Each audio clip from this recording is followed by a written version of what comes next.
Last year, I mutually ghosted, or co-ghosted, 2 people, broke up with 9 other people, and received 1 certifiably unhinged breakup message. Looking at those stats, you'd think I'd have the breakup formula down. Unfortunately, you'd be wrong. Each time I have to end something, it feels like I haven't ever done it in my entire life. Like most of us, I hate hurting people's feelings, and I never know the right way to break up with someone while minimizing pain. Should I tell someone I barely know that I don't want to get to know anything else about them? Is ghosting after 1 date actually the kind thing to do? In my search for the best way to break up with someone in the age of online dating, I spoke with a dating coach, asked everyone on my Instagram stories how they'd want to be broken up with, and then asked my Tinder matches to break up with me. I chose Tinder specifically because it doesn't require multiple prompts like Hinge does, and it allows men to message me first, unlike Bumble. I am queer, so my gender preferences are set to everyone. My age preferences are 27 to 37, and I live in Brooklyn. It worked. The Tinder results were exactly what you'd expect.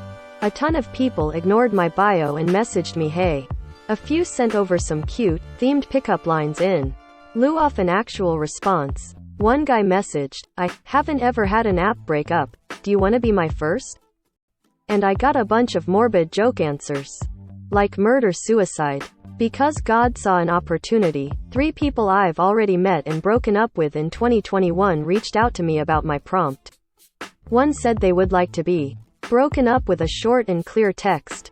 Another, who I am still friends with, responded to the story with not like I was, implying my 4-paragraph text didn't quite hit. And a third texted me, saying she simply would like to be ghosted so she wouldn't have to face the far worse fate of not being liked. Here's a breakdown of how, precisely, to break up with someone you met on the apps. You went on 1 date and didn't hook up. If you meet someone on the apps, go on 1 date, and don't have sex, pretty much everyone agrees, you don't have to follow up. After 1 date, if they don't message you, if there's no follow-up by either party after a first date, what's implied is we just weren't feeling it enough to want to continue, dating coach Haley Quinn told Mashable. And I think after 1 date, especially in 2022, no one should have built up that high of an expectation about where this could possibly lead. Ghosting only qualifies as ghosting when someone is expecting further communication. But if neither person messages, it's unnecessary to follow up and explain why you don't want to see them again. In fact, it's kind of rude. I prefer to be ghosted if I met you on an app. If I get ghosted, I will say, oh, they could have at least told me that they didn't want to see me anymore or explained. Mo, a lesbian from Brooklyn who I went on 1 date with but met offline, told me. Like other daters I spoke to for this piece, Mo requested the use of their first name only. However, when people have explained that they don't want to see me, I always feel hurt and spiral and feel like I am gonna die alone. If they ghost me, I'll never know why, and I don't have to feel true rejection, Mo said. That said, if your date is following up with you, telling you they had a lovely time, asking to see you again, things like that, it's probably best if you send them a quick text saying you aren't interested. Just look at what happened to West Elm Caleb when he ghosted people. If the other person contacts you and expresses an interest in wanting to see you again, that's where it's not cool to just not respond, Quinn said. It will feel like the path of least resistance, but no one likes it when they are ghosted. It's actually better to be clear and kind. You do not have to explain the details of why the 2 of you didn't match, but you could say something like this: it was great getting to know you, but I wasn't feeling that level of connection to move forward.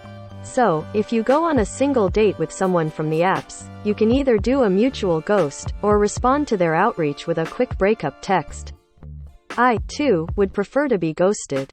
If you've hooked up, Quinn said that after physical intimacy, it's best to shoot your partner a message if you don't intend on seeing them again. This goes for any hookup, she said, from 1 date to a few weeks. Because even if physical contact isn't a big deal for you, that may not be the case for your date. For a lot of people, they'll feel an upswing in emotional connection, vulnerability, and expectations when a physical line has been crossed, even if you are Dating on a non-exclusive basis, Quinn said. All of this is incredibly personal, though. In most cases, they'd far rather be ghosted if they had gone on under 3 dates and hooked up with someone. Imagine sleeping with someone and then having them say, "I don't like you, Mo told me." Like that seems worse than them just not texting me back anymore. They said they don't want written confirmation that their date doesn't like them, and, honestly, neither do I. That alone feels like a good rule of thumb. Check in with yourself and ask, how would I want to be treated in this situation if the roles were reversed? It's the kind thing to do. Treat others how you want to be treated, Mo said. Ghost others the way you want to be ghosted.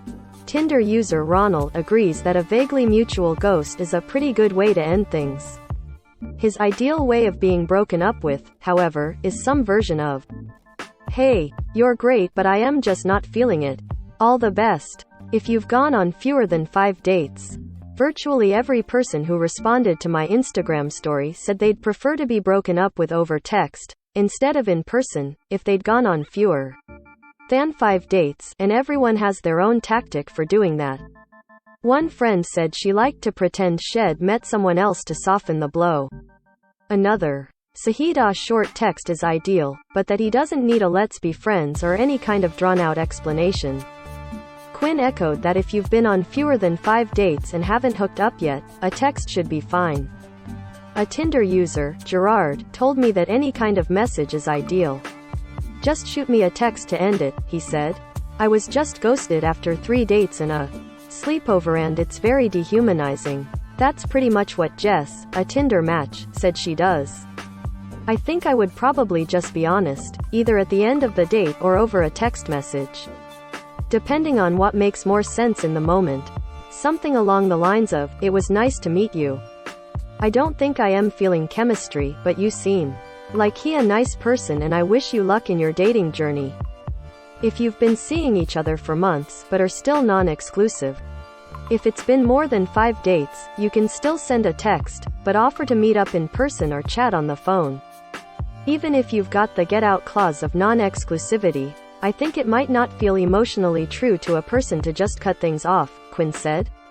"So I think at that point, big person pants have got to go on and you've got to try to at least offer the person to have a phone call because you also don't want that breakup to be a monologue. It should be a dialogue between you, and you have to be prepared and ready to also hear their perception and experiences." Zay, another Tinder responder, agreed that the best way to break up with someone via the apps is to just shoot them a text if you had 1 to 4 dates. Otherwise you should call them or do it in person. If you're exclusive. Come on, now. If you're in an exclusive relationship with someone, it doesn't really matter how you've met. Be respectful, and break up in person if you. Tinder user Max told me that he would reserve breaking up in person for real relationships where an extensive conversation is expected. I'd be annoyed if someone made plans to see me only to break up with me. It's the dating equivalent of the meeting that could have been an email. What about a breakup template? Personally, I have one of my friends help draft my breakup texts, and we use pretty much the same Mad Libs lines on everyone. Something like this. I want to be as transparent as possible, and while I've been having a lot of fun hanging out and getting to know you, I'm not sure I see this going anywhere further.